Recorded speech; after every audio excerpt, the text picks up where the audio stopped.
नमस्कार, चौथी दुनिया इंटरनेट टीवी में आपका स्वागत है। मैं हूं अभिषेक रंजन सिंह और आप देख रहे हैं ब्लैक एंड व्हाइट। आज हम बात कर रहे हैं नरेंद्र मोदी की, जिन पर विपक्षी पार्टियों ने चुनाव के दौरान कई गंभीर आरोप लगाए। क्या है इस पूरे मामले की सच्चाई, इसी मसले पर ज्यादा जानकारी दे रहे हैं डॉक्टर मनीष कुमार। डॉक्टर मनीष जी, हमारे प्रोग्राम में आपका बहुत बहुत स्वागत है। अभिषेक जी, रिजल्ट आने से पहले ये शायद आखिरी ब्लैक एंड व्हाइट है। हम इतिहास के एक ऐसे मोड़ पे खड़े हैं जहां मुझे लग रहा है कि एक बदलाव, एक नई किस्म की राजनीति, नए ढंग की व्यवस्था, नए ढंग की सोच और बिल्कुल नए किस्म का नेतृत्व का जो है हम लोग एक विटनेस करने वाले हैं। अगर सब कुछ सही रहा तो मुझे लगता है कि कल जो रिजल्ट आएंगे वो हिंदुस्तान के इतिहास की जो राजनीति है उसमें एक ऐतिहासिक बदलाव होगा, एक नया चैप्टर की शुरुआत होगी।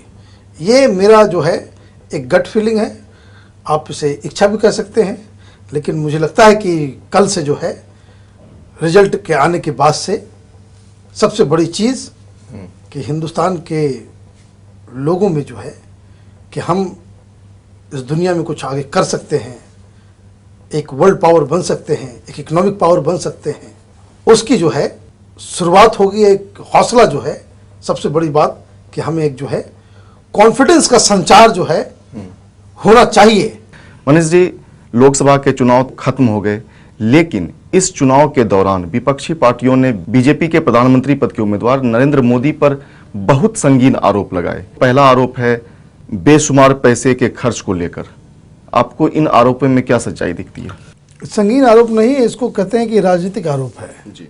लेकिन अगर मुझसे पूछिएगा पैसे खर्च हुए, हाँ हुए, जम के पैसे खर्च हुए, लेकिन जो पैसे खर्च हुए उसका नतीजा क्या निकला?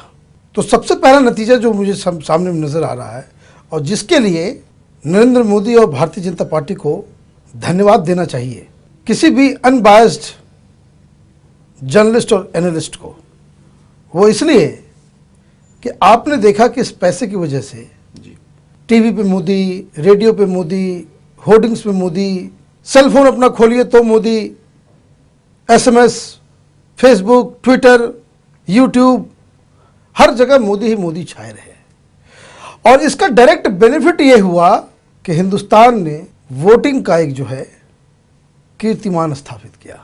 इतने दिनों से कांग्रेस पार्टी भी पैसे खर्च करते आ रही थी, लहर भी हमने देखा, हमने कांग्रेस की सारी राजनीति भी देखी, हर राजनीतिक दल राज्यों में जो क्षेत्रीय छत्रप जिसको कहते हैं, इन लोगों की भी राजनीति देखी। लेकिन प्रचार में तो हर लोग खर्च करता है। मुलायम सिंह ने अपने हिसाब से कम खर्च नहीं किया, ना ही ममता ने, ना ही लालू ने, चूंकि वो एक राज्य में सिमटे हुए थे तो लोगों की नजर नहीं गई।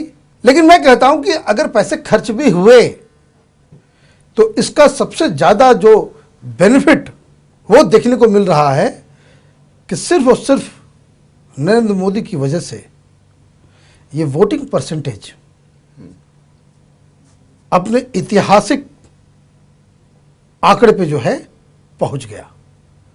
पूरी दुनिया इस बात के लिए ताज्जुब कर रही है कि भारत जैसे सोशियो पॉलिटिकल इन्वायरमेंट में, जहां बेरोजगारी है, जहां अशिक्षा है, जहां पे ट्रांसपोर्टेशन की सुविधा नहीं है, दूर सुदूर इलाकों में 10-10 किलोमीटर लोग पैदल जाकर के वोट कर रहे हैं, तो ये बताता है कि कितना ज़्यादा वाइब्रेंट इस प्रचार के जरिए नरेंद्र मोदी ने गांव-गांव तक जाकर लोगों तक पहुंच के इस तरह का एक इंथुजियाज्म क्रिएट किया, जिसकी वजह से हम देख रहे हैं कि इतना ज़्यादा वोटिंग हुआ है। तो इसके लिए तो धन्यवाद करना चाहिए। ये क्रिटिसिज्म किस तरीके से हो गया? नहीं, लेकिन एक सवाल यहाँ पे ये है कि मतदान को लेकर जागरूकता पैदा करने का काम चुनाव आयोग का है। चुनाव आयोग की तो बात ही मत कीजिए आप, चुनाव आयोग की बात मत तो ये काम अगर राजनीतिक दल करने लगे तो ये कहीं ना कहीं सही संकेत भी तो नहीं है। नहीं, ये सही संकेत है। राजनीतिक दल का ये काम है जी। Political awareness, political mobilisation and political education of general masses, ये राजनीतिक दल का एक अनिवार्य काम है। ये बात और है कि हमने पिछले 20, 25, 30 सालों से जो है इस जिम्मेदारी से राजनीतिक दलों को जो है हमने मुक्त कर दिया। कभी सेक्युलरिज्म के नाम पे तो कास्ट के नाम पे आपने लोगों को जो है एक अजीब किस्म की राजनीति करने के लिए आपने खुला छोड़ दिया। जाति के नाम पे लोग चुनाव जीत रहे थे, धर्म के नाम पे चुनाव जीत रहे थे। आप जो है बिल्कुल ये एक विचित्र किस्म की राजनीति देश में हो रही थी। और इस तरीके से कि भाई हम सेकुलर वोट और तो सेकुलरिज्म ये सेकुलर वो, आपने एक ऐसा माहौल राजनीति का बना दिया कि जिसमें लोगों को स्वतः पार्टिसिपेट करने में भी जो है वो घृणा होने लगी। तो ये एक जो है ये कंट्रीब्यूशन है इस पूरे कैंपेन का। आप देखिए जहाँ जहाँ खुद मोदी नहीं पहुँच सके वहाँ 3D सभाएं इन्होंने की। अब 3D सभाएं कर रहे हैं, लोग तो जा रहे हैं, लोग देख रहे हैं टेक्नोलॉजी के माध्यम से ही फिल्म। भाई चलो भाई देखने में ये क्या चीज़ है। कांग्रेस पार्टी को किसने मना किया था कि ये सब काम ना करे? और क्या गारंटी है कि 2019 में जब चुनाव हो तो कांग्रेस पार्टी ये सब काम नहीं करेगी? जो भी राजनीतिक दल इन सब चीज़ों पे सवाल उठा रही है, क्या वो एफिडेविट देगी कि 2019 में ये लोग 3D होलोग्राम वाला जो है सभाएं नहीं करेंगे, हवाई जहाज पे नहीं चलेंगे, पैसे खर्च नहीं करेंगे? क्या ये बताएंगे? तो ये सब कहने का मतलब ये है कि अंगूर खट्टे हैं।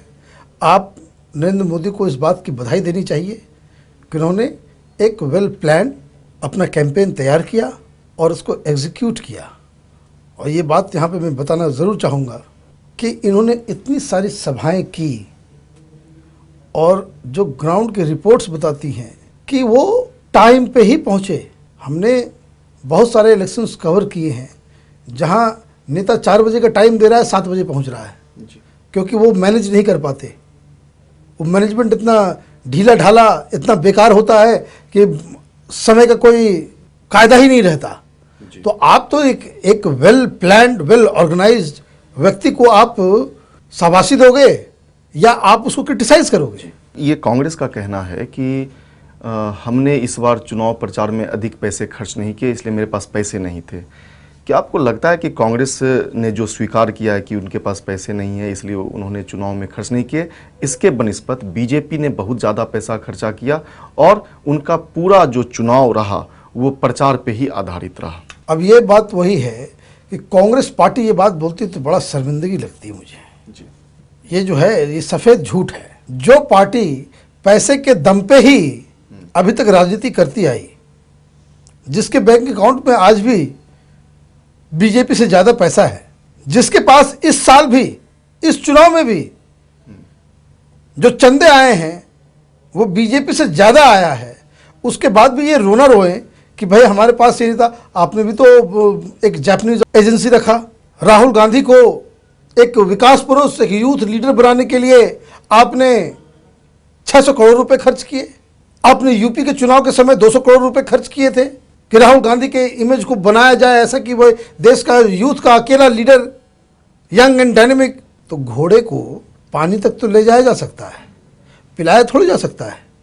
अब आपकी ब्रांडिंग जो फेल हो गई क्योंकि उसमें दम नहीं था, वो आशा नहीं जगा पाए लोगों में। इसमें चूक कहाँ हुई? चूक जो है वो पर्सनैलिटी में ही है। लोग अपने नेता को देखना चाहते हैं, उनको सुनना चाहते हैं, उसको नेता मानने को तभी तैयार होते हैं जब उनके बॉडी लैंग्वेज, उनके भाषण, उनके क्रेडेंशियल्स, उन्होंने पीछे क्या किया है, इसको देख के एक आशा जगे। पिछले 10 साल में तो यूपीए ने इकॉनमी तो चौपट किया ही, इंडस्ट्री चौपट किया ही, कृषि चौपट किया ही, बेरोजगारों की एक जो है एक फौज खड़ी कर दी, महंगाई आसमान तक उठा कर लेकर चले गए। सारे गलत काम तो उन लोगों ने किया ही, लेकिन सबसे ज़्यादा इंपॉर्टेंट काम जो कांग्रेस पार्टी ने की, ये देश के लोगों का जो मनोबल तोड़ दिया। हम हताश निराश बैठे हुए थे, तो ऐसे में कोई नेता आकर के एक आशा की किरण बनकर लोगों के मानस में जो है छा जाता है, तो वो एक सक्सेसफुल प्लानिंग है। राहुल गांधी को नए नहीं है, वो कांग्रेस पार्टी वो बीच में अपने स्पिन डॉक्टर्स के जरिए मीडिया में इस तरह की खबरें डालते रहें कि भाई अब मैंने यूपी का चुनाव हो गया, बिहार का चुनाव हो गया, ये कैंपेन कर लिए, सब कुछ हो गया, हार भी गए, उसके बाद ये मीडिया में कोई आदमी जो है वो बिना आवाज़ के रॉकेट छोड़ देता है कि कांग्रेस पार्टी ये चाह रही है कि राहुल थोड़ा और एक्टिव है। और बाबा कैसे एक्टिव किया जाता है? पिछले 5 सालों में सबसे ज़्यादा रैलियां, सबसे ज़्यादा रोड शो, सबसे ज़्यादा टीवी पे। ये तो पिछले 2 साल में मोदी टीवी पे छाए और टीवी वालों की मजबूरी बन गई। तो जो व्यक्ति पूरे बिहार का कैंपेन देख रहा है, पूरा यूपी का कैंपेन देख रहा है, पूरे देश में घूम रहा है 2009 के समय से ही। 2009 के चुनाव में तो मोदी इस तरह से प्रचार नहीं किए थे जिस तरह से राहुल गांधी कर रहे थे। तो सब कुछ होने के बावजूद भी ये मीडिया वाले कुछ जो है वो कि राहुल को एक्टिव होना चाहिए, राहुल को एक्टिव होना चाहिए। लो भाई, एक्टिव किया तो क्या किया? अपने वाइस प्रेसिडेंट बना दिया। एक व्यक्ति जो ये कह रहा है कि भाई मुझे सत्ता नहीं चाहिए, हम कुछ नहीं कर सकते। एक व्यक्ति जिसका पूरा कैंपेन यही है कि भाई फलां झूठ बोल रहा है। एक व्यक्ति का पूरा कैंपेन यही कि भाई ये टॉफी मॉडल है, ये फलना मॉडल है। अरे आपके पास क्या कौन सा मॉडल है जी? और दूसरी बात, कांग्रेस पार्टी ने जितनी बात कही लोगों के सामने, वो 5 साल का 10 साल का जो गवर्नेंस का एक्सपीरियंस जो था वो आंखों के सामने था। अब जो सरकार ये कहे 17% महंगाई जाने के बाद लोग त्राहिमाम कर रहे थे, और जो पार्टी ये कहे कि भाई ये जो है हम कुछ नहीं कर सकते, हमारे पास जादू की छड़ी नहीं है, तो वैसे पार्टी के ऊपर देश की जनता डंडा तो जरूर चलाएगी जी। तो डंडा चल गया जी। तो ये तो लोग परेशान, सरकार किस लिए होती है? लोगों को रोजगार नहीं, तो आप कहते हो कि भाई हमारे पास नौकरी नहीं है, सरकार का काम नौकरी देना नहीं है। लोग महंगाई से परेशान हो रहे हैं, आप कह रहे हो वो जादू की छड़ी नहीं है। पेट्रोल का दाम आप बढ़ा दे रहे हो, सरकार कह रही है कि भाई पेट्रोल के ऊपर हमारा कोई नियंत्रण ही नहीं है। चोरी हो जा रही है, घोटाला कर देते हो। आप प्रधानमंत्री आकर के कहते हैं कि भाई सब कुछ कानून के तरीके से हुआ है, तो आपने भ्रष्टाचार को भी इंस्टीट्यूशनलाइज कर दिया। चाहे कोयला हो, 2G हो, प्रधानमंत्री के कार्यालय से 2-3 स्कैम की खबरें आ गई। तो ये ऑर्गेनाइज लूट हो रहा है इस देश में। तो इस बैकग्राउंड में राहुल गांधी जो कुछ बोलते गए लोगों ने नकार दिया। प्लस बीच में 1-2 घटनाएं और भी हुई। अन्ना हजारे का आंदोलन सफल आंदोलन हुआ देश में। रामदेव ने ब्लैक मनी को लेकर के पूरे देश को मोबिलाइज कर दिया। तो जो लोग इस आंदोलन के साथ थे उस समय, वो सब भारतीय जनता पार्टी के साथ नजर आ रहे थे। जो बचा खुचा जो एंटी बीजेपी, एंटी मोदी, जिनका क्रेडेंशियल शुरू से रहा है, विदेशी फंड से, फोर्ड फाउंडेशन के पैसे से चलने वाले लोग, एनजीओ जो अब तक कांग्रेस का प्रचार कर रही थी, वो आम आदमी पार्टी में चले गए। तो ये कुल मिलाकर के ये जो भयावह तस्वीर बनी, उसी का ये नतीजा है। बहुत सारे विपक्षी दलों का ये भी आरोप है कि इस बार चुनाव में बीजेपी, खासकर नरेंद्र मोदी के तमाम जो सार्वजनिक रैलियां होती थी उसमें वो आक्रामक शैली का उपयोग करते थे।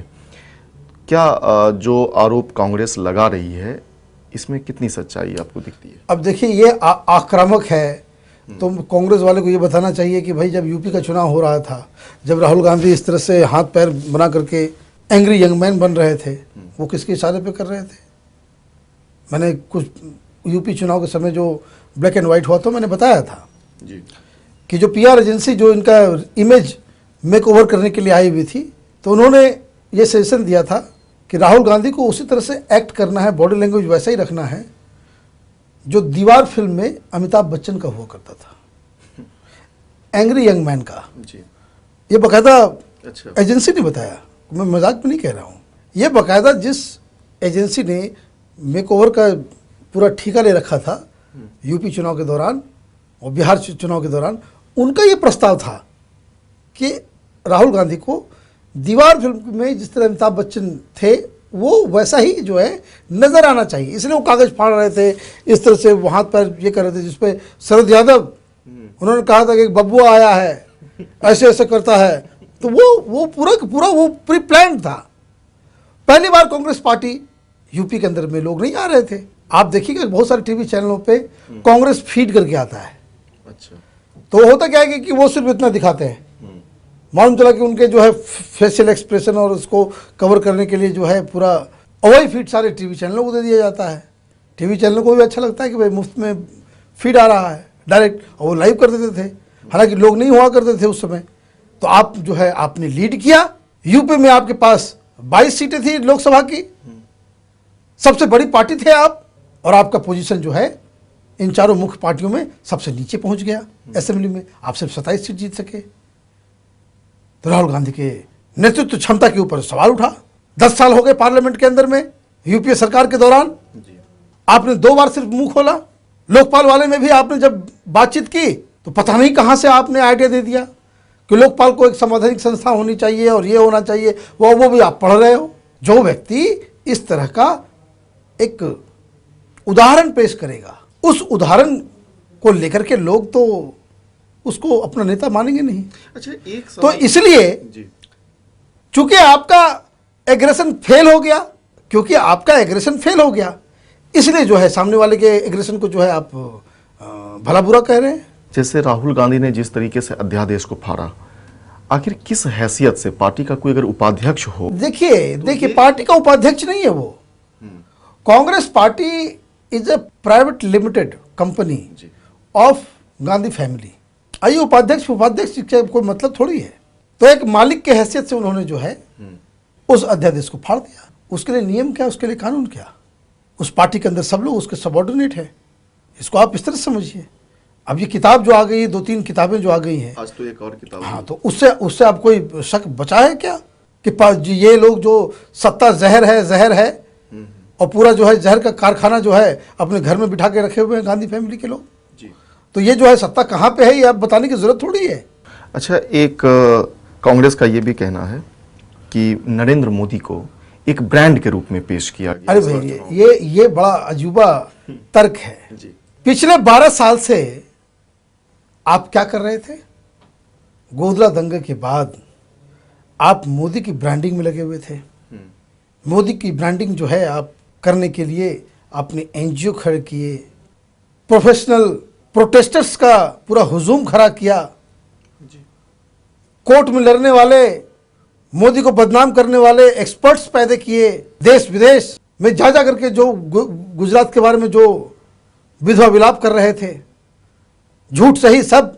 अब तो बहुत सारी स्टोरीज आ गई कि सब अमेरिकन फंडेड लोग, कुछ लोग देश विदेश सब एक साजिश के तहत आपने जो है नरेंद्र मोदी को जो है बदनाम करने की पूरी ये की। और साथ ही साथ आपने उन टेलीविजन चैनलों, उन एडिटरों को पद्मश्री और क्या क्या आपने नहीं दिया, जिनका दिन रात ये काम था ब्रांडिंग करना। नरेंद्र मोदी की ब्रांडिंग, ऐसी ब्रांडिंग कर दो कि लोग उसे हिटलर, उसे पोल पॉट, उसे स्टालिन जैसा एक दरिंदा समझने लग जाए। तो आपका ब्रांडिंग फेल हो जाए तो इसके लिए कसूरवार कौन है? आप उन्हीं लोगों को गोदी में बिठाकर खिलाते हो जो दिन रात जो है पानी पी करके मोदी को गाली दे रहे थे, उनको बदनाम कर रहे थे। आपकी पूरी कोशिश कि किसी तरीके से एक एफआईआर हो जाए, किसी तरीके से कहीं से भी एक एफआईआर हो जाए कि मोरली जो है फिर उसको जो है आप नरेंद्र मोदी चुनाव नहीं लड़ सके। ये गुजरात चुनाव के पहले हर जगह आपने किया, हर गुजरात चुनाव से पहले जो है आप इसी फिराक में रहे, लेकिन आप सक्सेसफुल नहीं हुए। आपकी पूरी ब्रांडिंग एक्सरसाइज जो है बर्बाद हो गई। आप निगेटिवली उसको पेंट करना चाह रहे थे, वो बेकार चला गया। दूसरा, आप राहुल गांधी की ब्रांडिंग करना चाह रहे थे, वो भी फेल हो गया। तो कोई अपनी ब्रांडिंग कर रहा है और सक्सेसफुली कर गया, लोगों को समझ में आ गया भाई ये विकास पुरुष है, लोगों को समझ में आ गया भाई गुजरात में काम हुआ है। आपने तो पूरी कोशिश की कि गुजरात में विकास नहीं हुआ, आपने तो पूरी कोशिश की ये बताने की कि गुजरात में जो है हर 2 बच्चे में 1 बच्चा जो है मालन्यूट्रिश्ड है, भूखमरी है वहां पे। आपने बहुत कोशिश की है बताने की भाई मुसलमानों को जो साथ वहां पे अन्याय हुआ, आपकी बात नहीं चली। तो आप अपने फेलियर के ऊपर इंट्रोस्पेक्शन करोगे कि दूसरे की सफलता को ही क्रिटिसिज्म का पॉइंट बना दोगे। ये मुझे समझ में नहीं आता, ये दलील क्या है? आप किसी चीज का, कोई व्यक्ति को अपने प्लानिंग पे चल रहा है, आप उसकी काटनी निकाल रहे हो, आप फेल हो जा रहे हो और दूसरा कोई सक्सेसफुल हो जा रहा है तो आप उसको जो है दूसरे एंगल से आप ये तो अजब किस्म का ये निशानी है बैड लूजर्स की। नरेंद्र मोदी बतौर व्यक्ति पार्टी से ऊपर हैं, ऐसे भी कई आरोप लगते रहे हैं। पार्टी से ऊपर, सरकार से ऊपर सोनिया गांधी नहीं है क्या? राहुल गांधी नहीं है क्या? पार्टी सरकार सबसे ऊपर थे, तभी तो उन्होंने ये हिमाकत की भार देने की अध्यादेश की। अब कोई पार्टी अपने किसी लीडर को प्रधानमंत्री के रूप में प्रोजेक्ट कर रही है, सारा कैंपेन जो है उसी के इर्द गिर्द केंद्रित कर रही है, तो ये एक स्ट्रेटजी है। आपने भी किया जी। आप नहीं कर सकते क्योंकि आपका ब्रांडिंग एक्सरसाइज पूरी फेल हो गई। लोगों ने आपके नेताओं को रिजेक्ट कर दिया, आपकी सरकार को रिजेक्ट कर दिया। आपके साथ काम करने वाले लोगों ने आपका पार्टी से चुनाव के वक्त जो है आपसे, आपकी पार्टी से भागने लग गए। इस प्रधानमंत्री के साथ, इस सरकार के साथ जो काम करने वाले लोग थे, अधिकारी थे, उन्होंने किताब लिखकर सच्चाई बता दी। तो आप किस मुंह से ये काम कह रहे हो कि भाई कि ये इस तरीके से? देखिए बेसिकली थ्योरी क्या है, इसको समझना जरूरी है। ये वंस फॉर ऑल आप समझ लीजिए कि मोदी अगर चुनाव गुजरात में हार गए होते तो ये सब मुद्दा खत्म हो गया होता। कांग्रेस पार्टी इस चीज को, हार को जो है वो झेल ही नहीं पाती है। अगर गुजरात के चुनाव में 2002 में या पिछली बार जो 3-4 बार लगातार वो जीत रहे हैं, अगर वो हार गए होते एक बार भी, तो ये इशू यहीं पे खत्म हो गया होता। जब अटल जी पहली बार बीजेपी लड़ना चाह रही थी तो अछूत थी बीजेपी। ये बीजेपी आरएसएस की पार्टी है, ये है, वो है, कम्युनल है, बाबरी मस्जिद गिराया, ये गिराया, वो गिराया, सब लोग जो है रोना रोने लग गए, जीत गए। यही सेकुलर लोग जो गालियां दे रहे थे सरकार में लूट मचाने के लिए पहुंच गए। यही नीतीश कुमार मंत्री थे, रामविलास पासवान मंत्री थे, नायडू मंत्री थे, कौन कौन नहीं था, जेडीयू भी था, बीजेडी भी था, तो ये सब लोग थे। ममता बनर्जी थी, आज जो पानी पी पी के गालियां दे रहे हैं, ये सब लोग थे। तो नई थ्योरी आ गई। अटल बिहारी वाजपेयी अच्छे आदमी लेकिन गलत पार्टी में है, ये पार्टी खराब है, पार्टी कम्युनल है, लेकिन वो जो है अच्छे व्यक्ति हैं। अब वाजपेयी जो है सेकुलर हो गए, ठीक है भाई, चुनाव हार गए, वाजपेयी के नाम में लोगों ने छोड़ दिया। 2009 आया तो वाजपेयी तो सेकुलर थे, ये आदमी कम्युनल है, आडवाणी कम्युनल है। यही व्यक्ति है जो बाबरी मस्जिद गिराया था। इसी की वजह से देश में जो है वो देश का ताना बाना और गंगा जमुना तहजीब जो है वो खत्म हो गई, ये हो गया, वो हो गया। अब 2009 में वो हार गए, अगर जीत गए होते तो वही कंटिन्यू चलता। अच्छा, वो हार गए तो अचानक रातों रात जो है आडवाणी जी सेकुलर हो गया। इस बार देखिए, यही सेकुलर लोग, यही एनालिस्ट, यही पॉलिटिशियन आडवाणी को साइडलाइन कर दिया तो विधवा विलाप कर रहे थे टीवी पे। तो ये आडवाणी तो सेकुलर थे। तो ये बेसिकली एक स्ट्रेटजी का पार्ट है। तो अगर यही हालात, जो भी व्यक्ति भारतीय जनता पार्टी का प्रधानमंत्री का उम्मीदवार होगा, ये जमात जो है ना, जिनकी पूरा जीवन ही जो है सेक्युलरिज्म के इर्द गिर्द घूमता है, जिनका घर इस इंडस्ट्री की वजह से चलता है, जिनकी साख, जिन्हें इस समाज में इज्जत सेक्युलरिज्म के इंडस्ट्री की वजह से मिलती है, ये सारे लोग बीजेपी का कोई भी प्रधानमंत्री का उम्मीदवार होगा उसको उसी काम में लगेंगे जो काम में ये कर रहे हैं। तो ये बेसिकली कोई ये स्ट्रेटजी है। अभी रिजल्ट नहीं आया, कल रिजल्ट आएगा, तो मुझे ये लग रहा है कि भाई इस बार जो है देश की जनता इन लोगों के पूरे गेम प्लान को समझ चुकी और उसको धाराशाही करेगी। कुछ लोग ये भी कहते हैं, खासकर एनसीपी का कल बयान आया और कांग्रेस के वरिष्ठ नेता जो राशिद अलवी हैं, उनका कहना था कि अगर नरेंद्र मोदी प्रधानमंत्री बनते हैं तो देश की जो डेमोक्रेसी है और देश की जो धर्मनिरपेक्षता है उसको आघात पहुंचेगा। नहीं तो ये डिसाइड करने वाले ये कौन है? ये कांग्रेस पार्टी डिसाइड करेगी देश के लिए, डेमोक्रेसी के लिए क्या अच्छा है क्या खराब है। जी, राशिद अलवी साहब थोड़ी डिसाइड करेंगे।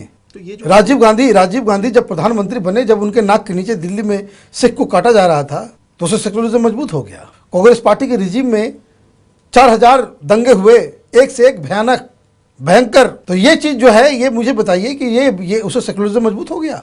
ये सब इस तरह के बयान से जो समझ में यही आता है कि इन लोगों की वजह से, इन्हीं सेक्युलर जमात की वजह से इस देश के अंदर में जो है सेक्युलरिज्म जो है अपना जो है वो अपने आप जो है अपनी मौत मारा जाएगा।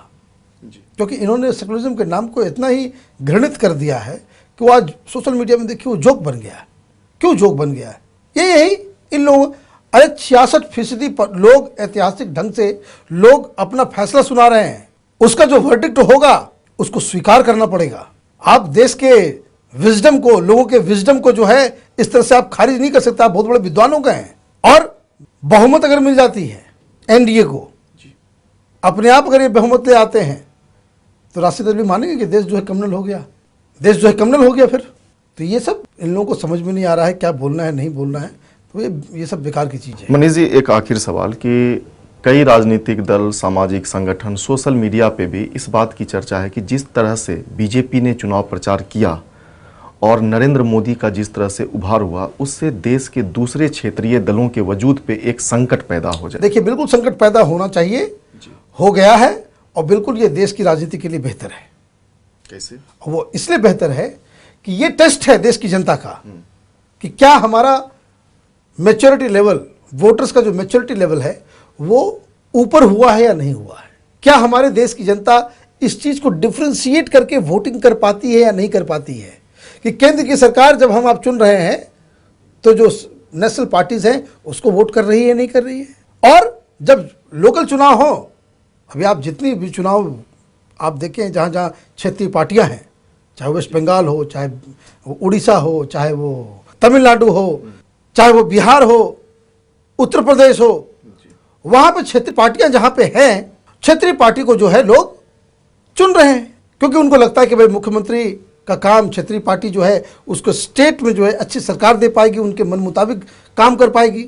अगर देश की जनता इस चीज को डिफरेंशिएट करने लग जाती है कि भाई ये क्षेत्रीय दल को अगर हम वोट देते हैं तो ये 4-5 सीट लेकर के जो है केंद्र में जाकर के ये ब्लैकमेलिंग का राजनीति शुरू करेंगे, देश में अस्थिर सरकार बनेगी, कि देश में स्टेबिलिटी के लिए जरूरी है कि क्लियर कट मैंडेट जाए, चाहे वो कांग्रेस को हो, चाहे वो बीजेपी को हो, कि नेशनल चुनाव के अंदर में नेशनल पार्टी को वोट करें और जो स्टेट इलेक्शंस हैं उसमें जो क्षेत्रीय दलों को ये, इसमें इससे अच्छी बात क्या होगी? तो ये तो टेस्ट है। इसलिए नेशनल पॉलिटिक्स, अब ये मुझे बताइए कि जिस पार्टी का कोई नेशनल पॉलिसी नहीं हो, राष्ट्र के ऊपर देश को आग सामने रख करके कोई सोच नहीं हो, तमिलनाडु में आप तमिल इलम के लिए जो है लड़ाई लड़े, हिंदुस्तान की फॉरेन पॉलिसी भाड़ में जाए, लेकिन आप बांग्लादेशी को जो है अपने आप वोट बैंक पॉलिटिक्स के तहत उसको अपने घर के अंदर रखें, असम के अंदर में आप पूरा डेमोग्राफी को बदल दें, तो ये तो चलने वाला नहीं है। तो नेशनल पॉलिटिक्स, नेशनल इलेक्शन में लोग, ये तो अच्छी बात है, इसको तो स्वागत होना चाहिए कि हमारी मैच्योरिटी, लोगों का जो वोटर्स का जो मैच्योरिटी है वो जो है वो बढ़ रहा है, they are able to see differentiate. अब ये समझ लीजिए कि सारे क्षेत्रीय, आप जिस तरह से सवाल कर रहे हैं कि क्षेत्रीय दलों को आप इंपावर कर दें, सब 5-5, 10-10 सीट लेकर के क्या कोहराम मचा देंगे ये लोग, ब्लैकमेलिंग का पॉलिटिक्स होगा, अच्छी सरकार नहीं बनेगी, अस्थिर सरकार बनेगी। तो ये तो अच्छी बात है कि भाई ऐसा अगर नेशनल पॉलिटिक्स के अंदर में क्षेत्रीय दलों का वर्चस्व खत्म होता है तो ये देश की डेमोक्रेसी के लिए, देश के भविष्य के लिए बेहतर है। ये थे मनीष कुमार जो बता रहे थे कि लोकसभा के चुनाव में कांग्रेस की हार तय है, इसीलिए वो नरेंद्र मोदी और उनके प्रचार शैली पर बेवजह के आरोप लगा रहे थे। आज के लिए बस इतना ही, हम कल फिर हाजिर होंगे किसी नए मुद्दे के साथ। तब तक के लिए आप बने रहिए चौथी दुनिया इंटरनेट टीवी के साथ। नमस्कार।